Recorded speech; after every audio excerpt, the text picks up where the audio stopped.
بسم اللہ الرحمن الرحیم. ناظرین السلام علیکم. میں ہوں آپ کا میزبان صابر شاکر. تازہ ترین خبروں، اطلاعات اور تبصروں کے ساتھ پاکستان کے حالات و واقعات اور سیاسی صورتحال کے بارے میں انتہائی اہم نوعیت کی بریکنگ سٹوریز. آج ہے 28 جولائی اور دن ہے سوموار کا.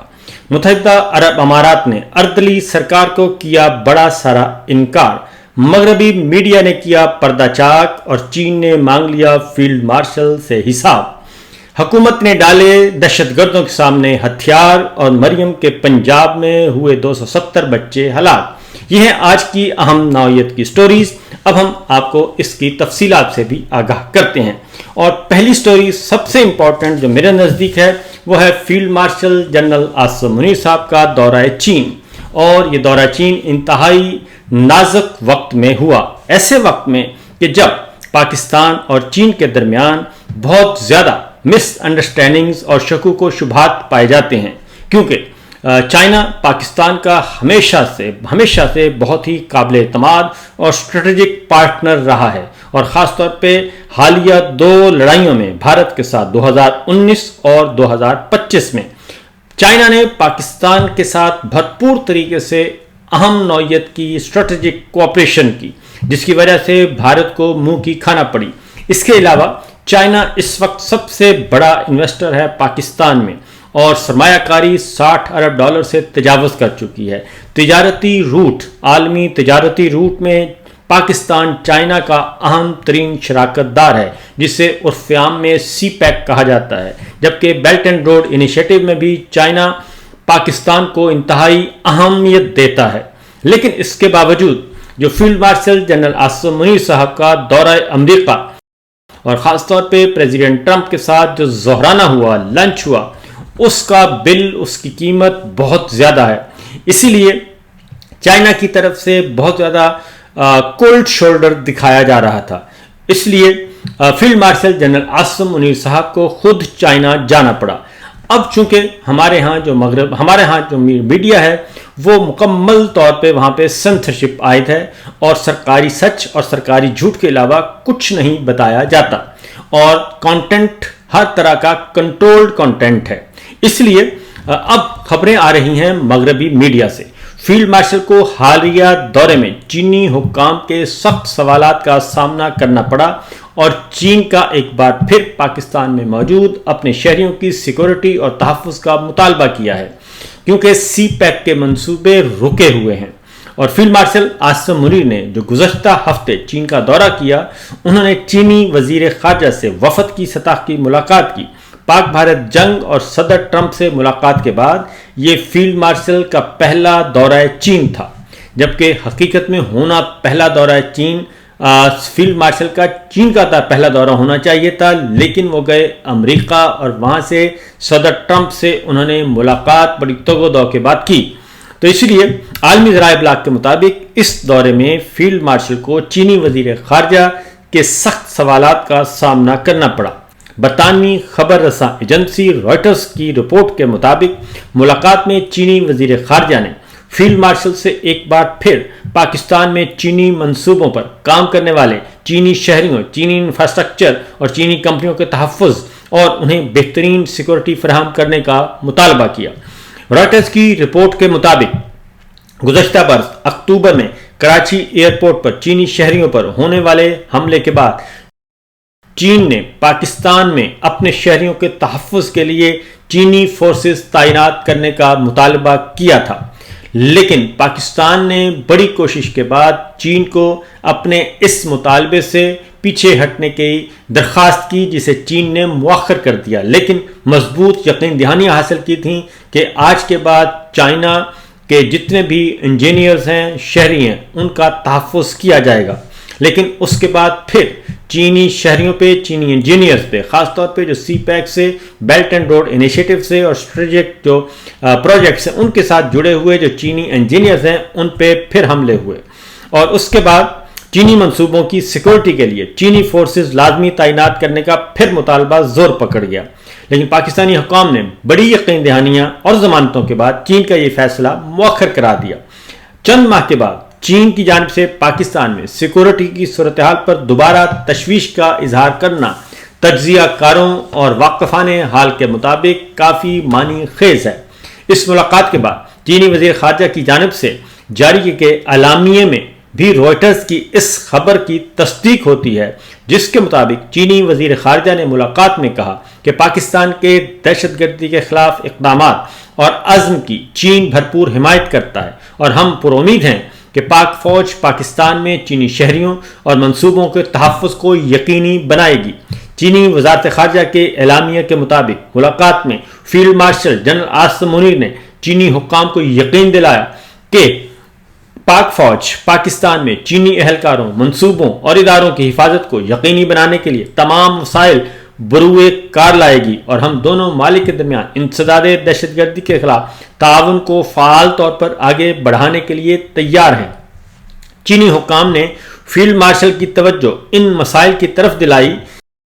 کہ جو ان کے کرنے کے اصل کام ہیں، لیکن اسٹیبلشمنٹ کی توجہ آپ کو معلوم ہے کہ کس طرف ہے، اور وہ اس وقت ہماری جو اسٹیبلشمنٹ ہے، ہمارے جو حکمران ہیں، اس وقت صرف اور صرف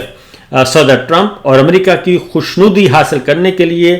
دن رات ایک کیے ہوئے ہیں، اور اس پر مزید بلومبرگ کی رپورٹ بھی جو ہے وہ بھی موجود ہے۔ بلومبرگ کی رپورٹ کے مطابق پاکستان میں نجی غیر ملکی کرنسی کے اداروں کے گروپ نے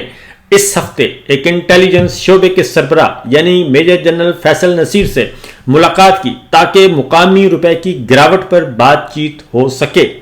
ایسوسی ایشن of exchange companies of Pakistan کے چیئرمین ملک بوستان کا کہنا ہے کہ ہم نے اس ملاقات میں انہیں کرنسی مارکیٹ کی موجودہ صورتحال کے بارے میں بریفنگ دی، اور 22 جولائی کو انٹر سروسز انٹیلیجنس ISI کے director general major general Faisal Naseer کے ساتھ ہونے والی میٹنگ کا احوال بھی بتایا، یعنی کہ ہماری توجہ اپنے فرض عین کی بجائے کسی اور طرف ہے۔ یہ تو ہے چائنا کی صورتحال، اور ہماری جو اس وقت جو ڈالرز اور کرنسی کے ریٹ بڑھ رہے ہیں اور پاکستانی روپے کی قدر گر رہی ہے۔ اب آتے ہیں اگلی خبر کی طرف۔ اردلی سرکار کے ڈپٹی پرائم منسٹر وزیر خارجہ کم وزیر خزانہ اسحاق ڈار صاحب نے UAE کا دورہ کیا اور UAE سے مطالبہ کیا کہ وہ پاکستانی شہریوں پہ جو ویزوں پر پابندی عائد ہے اس ویزوں پر پابندی کو ختم کر دے، اور جیسے قطر نے پاکستانیوں کے لیے ویزا آن ارائیول رکھا ہوا ہے، آپ بھی ویزا آن ارائیول کی سہولت دیں پاکستانیوں کے لیے۔ یہ ڈیمانڈ کویت سے بھی کی گئی اور یہ ڈیمانڈ کچھ اور ملکوں سے بھی کی گئی، لیکن اس ڈیمانڈ پر، اس مطالبے پر، پاکستان کے اس درخواست پر کوئی عمل نہیں کیا گیا، بلکہ UAE نے یہ درخواست مسترد کر دی، اور انہوں نے صرف اور صرف پاکستانی سفارتی پاسپورٹ اور سرکاری پاسپورٹ رکھنے والوں کو متحدہ عرب امارات میں داخل ہونے کے لیے ویزے کی چھوٹ فعال کی، اور باقی تمام شہریوں کے لیے کسی قسم کی کوئی رعایت نہیں ہوگی۔ اس لیے اسحاق ڈار صاحب خاص طور پہ اس کام کے لیے گئے تھے، لیکن UAE نے یہ شرط نہیں مانی اور یہ مطالبہ پورا نہیں کیا۔ سعودی عرب نے بھی پاکستانیوں کے ویزوں پر بہت سختی کی ہوئی ہے، اور مغربی ملک تو اس کے علاوہ ہیں۔ اس کے بعد اگلی خبر ہے جناب بلوچستان کے حوالے سے۔ خاص طور پر بلوچستان میں صورتحال انتہائی مخدوش ہے، اور محسن نقوی صاحب نے یہ کہا تھا کہ بلوچستان کے معاملات صرف اور صرف ایک SHO کی مار ہے، اور جب اس پہ میمز بنی اور بہت زیادہ تنقید ہوئی اور بلوچستان میں دہشت گردی کے واقعات میں مسلسل اضافہ ہوا، اور اس کے بعد محسن نقوی صاحب نے کہا، جو کہ فیلڈ مارشل کے بہت ہی قریبی، بہت ہی معتمد اور بہت ہی قابل اعتماد اور بہت ہی ان کے فیملی ممبرز ہیں، انہوں نے جب تنقید زیادہ ہوئی تو انہوں نے کہا کہ ان کا بیان کو توڑ مروڑ کر پیش کیا گیا، لیکن کل انہوں نے ایک اور کام کیا۔ وزیر اعظم شہباز شریف فارم 47 کے ان سے ملاقات کی، اور انہیں اپنی نئی جو پالیسی ہے زائرین جو کہ عراق جاتے ہیں، ایران جاتے ہیں، اور کل انہوں نے زائرین جو کہ عراق کی طرف رخ کرتے ہیں، عراق جاتے ہیں، شام جاتے ہیں، ایران جاتے ہیں، ان پر زائرین کے لیے مکمل طور پر پابندی عائد کر دی، اور سیکورٹی خدشات کے باعث زمینی سفر پر پابندی عائد کر دی۔ وزارت خارجہ حکومت پاک بلوچستان اور سیکورٹی اداروں سے تفصیلی مشاورت کے بعد انہوں نے کہا کہ فیصلہ کیا گیا ہے کہ اس سال 40 کے موقع پر زائرین کو عراق اور ایران کا زمینی سفر کرنے کی اجازت نہیں دی جائے گی اور اس کے لیے فضائی سفر کی اجازت ہوگی۔ یہ محسن نقوی صاحب نے خاص طور پہ کل اس کا اعلان کیا اور ساتھ ہی انہوں نے وزیر اعظم شہباز شریف سے ملاقات کی، اور اس ملاقات کی جو ویڈیو ہے جاری کی گئی اس میں بہت زیادہ سوالات اٹھ رہے ہیں۔ کل انہوں نے وزیر اعظم شہباز شریف فارم 47 کے ان سے ملاقات کی اور انہیں اپنی زائرین کی نئی پالیسی کے حوالے سے بریف کیا، اور یہ بات ذہن میں رکھیے گا کہ اس پالیسی کے بارے میں نہ ہی کسی کابینہ سے منظوری لی گئی اور نہ ہی یہ کسی کابینہ کے ایجنڈے پر تھا، بلکہ یہ تنہا جناب محسن نقوی سرکار نے اس کا فیصلہ کیا اور صرف وزیر اعظم کو اطلاع دینا مناسب سمجھی۔ محسن نقوی صاحب نے شہباز شریف صاحب سے ملاقات کی اور انہیں بلوچستان کی بگڑتی ہوئی امن و امان کی صورتحال سے آگاہ کیا، اور انہیں بتایا کہ اس وقت حالات ایسے ہیں کہ ہم ان زائرین کو بائی روڈ سفر کرنے کی اجازت نہیں دے سکتے، اور کیونکہ نہ ہی ہمیں ان کو سیکورٹی پرووائڈ کر سکتے ہیں، اس لیے ہمیں ان پر فوری طور پر پابندی عائد کرنا پڑ رہی ہے، اور انہوں نے پابندی لگا دی۔ اور اس کے بعد پھر وزیر ہوا بازی خواجہ آصف صاحب کو کہا گیا کہ وہ اس سلسلے میں ضروری اقدامات کریں۔ تو یہ سچویشن اس وقت چل رہی ہے ہماری امن و امان کی صورتحال پہ، اور کہا جاتا تھا کہ یہ سب کچھ ایک ایس ایچ او کی مار ہے، لیکن اب یہ ایس ایچ او کی مار نہیں بلکہ معاملہ کہیں کا کہیں نکل گیا۔ اب ایک اور خبر میں آپ کے ساتھ شیئر کرنے لگا ہوں جو کہ بہت ہی الارمنگ خبر ہے، اور یہ ہے پنجاب کے بارے میں۔ پنجاب میں اربوں کے اشتہارات دیے جاتے ہیں، میڈیا کا منہ بند کیا جاتا ہے، اور یہی کام مرکزی حکومت کر رہی ہے، لیکن جو صورتحال ہے وہاں پہ پنجاب میں بہت ہی ابتر بلکہ بدتر ہے۔ پنجاب حکومت جہاں ایک طرف ہیلتھ سیکٹر پر اربوں روپے خرچ کرنے کا دعویٰ کر رہی ہے، تو انہی دنوں میں انہی حالات میں گزشتہ دو سال میں بروقت طبی امداد نہ ملنے پر اور آگ لگنے، آکسیجن کے ختم ہونے سمیت متعدد واقعات میں پنجاب کے چھوٹے بڑے ہسپتالوں میں 270 سے زائد نوزائیدہ بچے ہلاک ہو چکے ہیں، جاں بحق ہو چکے ہیں، اور پیدائشی طور پر مختلف مسائل سے دوچار جاں بحق ہونے والے بچوں کی تعداد اس کے علاوہ ہے، اور اس کی تعداد سالانہ سینکڑوں میں ہے۔ یہ ہے پنجاب میں ہسپتالوں کی صورتحال، اور یہ ہے مریم صاحبہ کے دور اقتدار کی باتیں، کیونکہ ٹک ٹاک پہ محترمہ بہت زیادہ نظر آتی ہیں، متحرک 6 کیمروں کے ساتھ وہ شوٹ کروا رہی ہوتی ہیں، فلمیں شوٹ کروا رہی ہوتی ہیں، لیکن حقیقت میں یہ ہے۔ اور اس وقت پنجاب میں مجموعی طور پر چھوٹے بڑے ہسپتالوں کی تعداد 4572 ہے،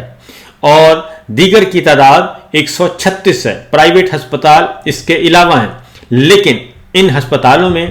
جو سہولیات ہیں وہ نہ ہونے کے برابر ہیں۔ تو یہ ہے جناب والا پنجاب کی صورتحال، اور یہ ہے ناجائز سرکار کے واقعات جو کہ میں نے آپ کو بریفلی بتا دیے۔ تو معاملہ وہیں کا وہیں ہے، کیونکہ یہ سب کچھ اس لیے ہو رہا ہے کہ ناجائز نظام حکومت، ناجائز حکومت اور ناجائز رجیم جو کہ اپنے ذاتی پولیٹیکل ایجنڈے پہ لگی ہوئی ہے، اور ان کا کام ہے صرف پولیٹیکل وکٹمائزیشن، سیاسی انتقام، جس کی وجہ سے یہ ساری کی ساری ناکامیاں اور سب کی سب بیڈ گورننس جو ہے وہ ہمارے سامنے آ رہی ہے، اور نقصان پاکستان کا اور پاکستانی عوام کا ہو رہا ہے۔ اجازت دیجیے، اللہ حافظ۔